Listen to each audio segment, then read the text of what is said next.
As many of you know, I'm a former Marine. We don't call ourselves former Marines, but I'm not active duty anymore. So for the sake of conversation, we'll say former. And one of the dumbest questions that people often ask me are, you ever kill anybody before? And it always pisses me off because you think about the United States military fighting force is the most lethal force that's ever existed on the face of the planet. Nothing has ever come close to it. And there are people that join the Air Force, the Navy, the Marines, Army, who have never seen combat, and we couldn't be the force that we were without these people.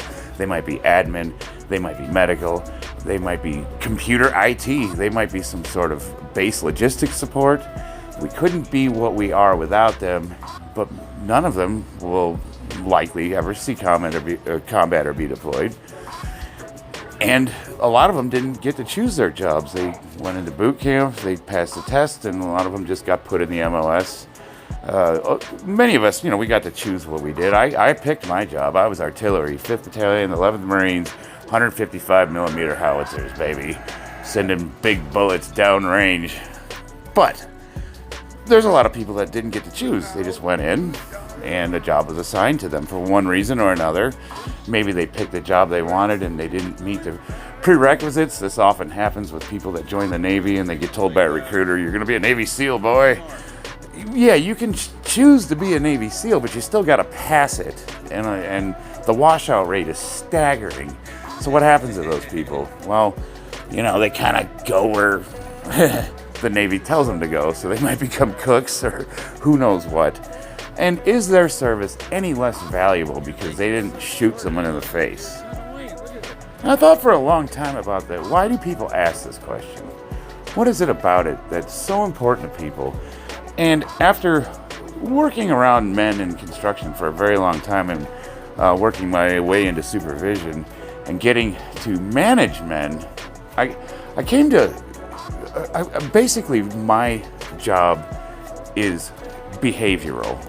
I'm safety on a construction site. So I pay attention to the way people think and operate. And one thing I've noticed over the years is there's a lot of men who have never been tested. They've either never been in an emergency situation, or they've never been in combat, or they never had their lives threatened. Maybe they've never even been in a fist fight. And there's a deep insecurity that a lot of people have that have not been tested regarding how they're going to react in an emergency situation. And I found that a lot of people tend to overestimate their abilities until they've been humbled. A good example is a lot of guys think they can fight until they get in a fight and get their ass beat.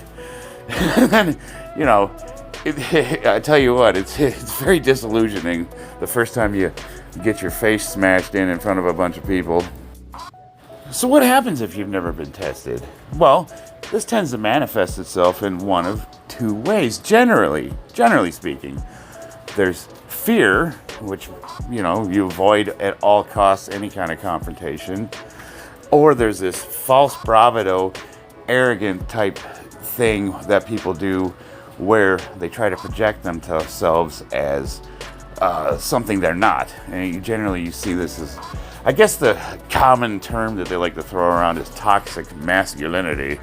And I don't know if I subscribe to all that nonsense, but yeah, that's usually fear-based, and that usually happens when men are, they haven't been in a situation, they haven't been humbled by life, and they are untested, so they're seeking an outlet. It manifests itself in ways that you gotta find some way of getting that aggression out.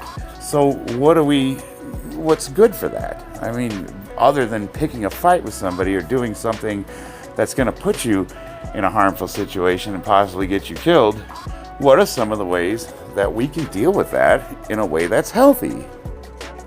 Well, this is why I think like the combat sports, the lifting sports, the strength tests, the things that we do, the little competitions that we participate in online where we go against each other and see who can curl the most or whatever.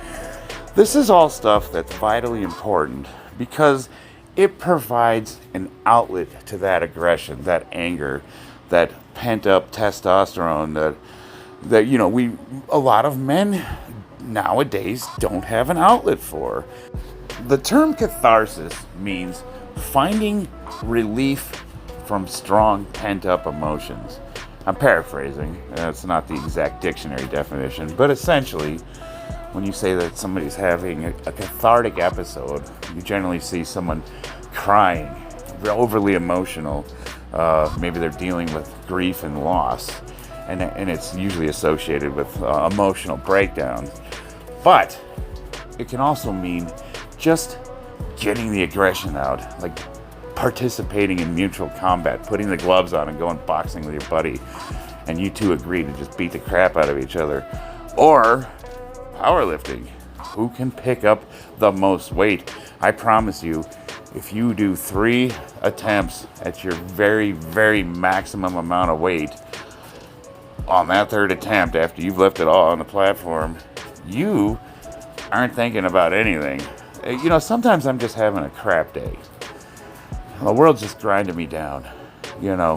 Work went bad. I come home, my wife's in pain because she's got injuries. The kids are destroying the house because she's not able to keep up with them, and my sister's not helping watch them, and because she's I don't even get into her.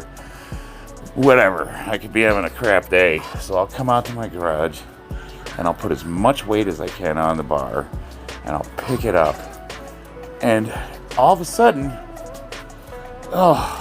it's just not that bad. I'm not thinking about it. It changes my perspective. The weight's so heavy, all that pent-up anger is gone. I spent it all trying to pick the weight up. And then you know what? I can think clearly. I'm sitting in my chair catching my breath, and I start flipping through YouTube or whatever I'm doing just to kill a few minutes while I'm resting, and then I start thinking about my day again, and I'm like, well, you know what? It's not that bad. I had a crap day. I'll go in tomorrow and I'll be all right. Or maybe I said something to somebody and I should be, I should probably apologize to that person. Or a solution to a problem that didn't occur to me because I was so mad or frustrated or depressed or anxious. Now that I'm not, the little light bulb goes off and I'm like, that's how I could fix that. I didn't think of that. Or maybe I was just mad at a loved one. Maybe I was upset with my wife and I didn't want to talk to her. And now that I've wasted all that energy, I start thinking, I should just go in and talk to her. It's not a big deal anymore. The point is, short story long,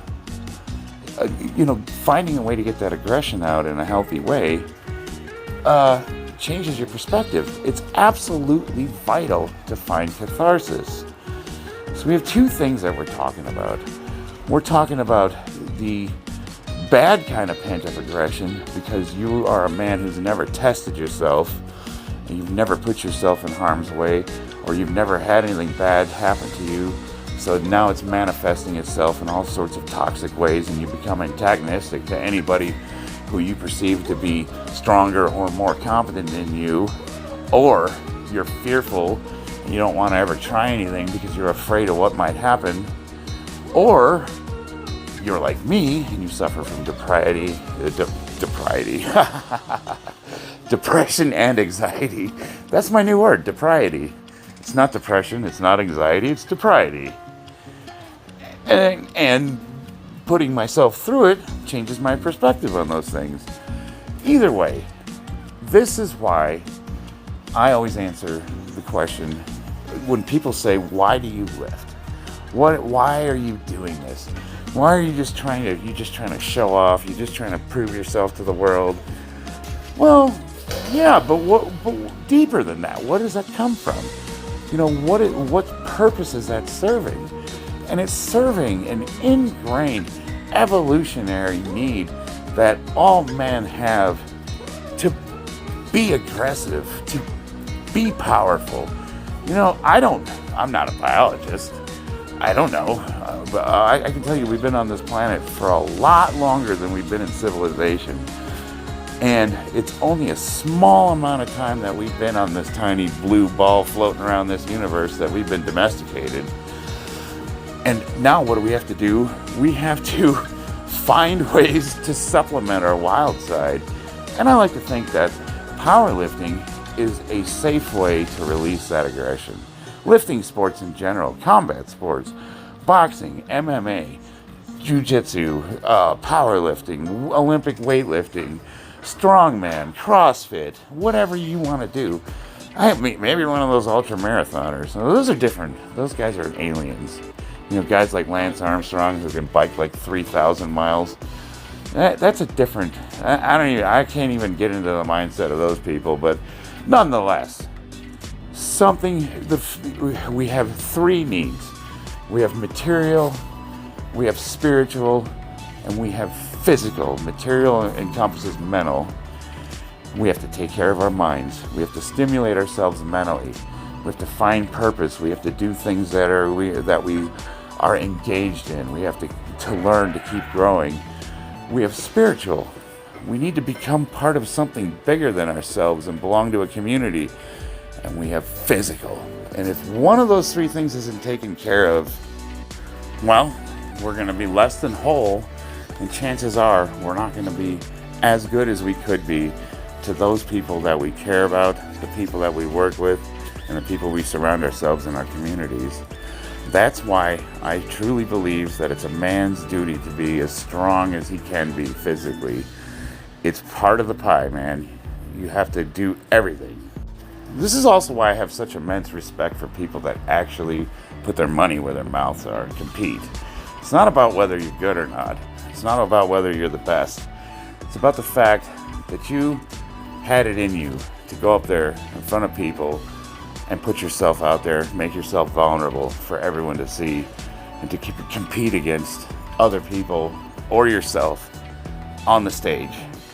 And it doesn't have to be powerlifting. It could be anything. It could be MMA fighters. You know, we talk about fighters that lose, and they're like, oh, that guy sucks. He hasn't won. He lost like 5 fights in a row. Or like a good friend of mine, Tori, who's an amateur, and he hasn't won any fights. I have so much respect for the fact that he was willing to go out there and just do it, put himself on the line. I mean, that's huge. That is an enormous way to test yourself. At the end of the day, you know, this makes us better men. This makes us better fathers. This makes us more valuable to the community. And I can't think of anything that's more important this day and age, especially for men. Yeah, to me, it's paramount. It's systemic in our country. It's systemic in the world, and it's what we can do to make ourselves better. At least that's my opinion.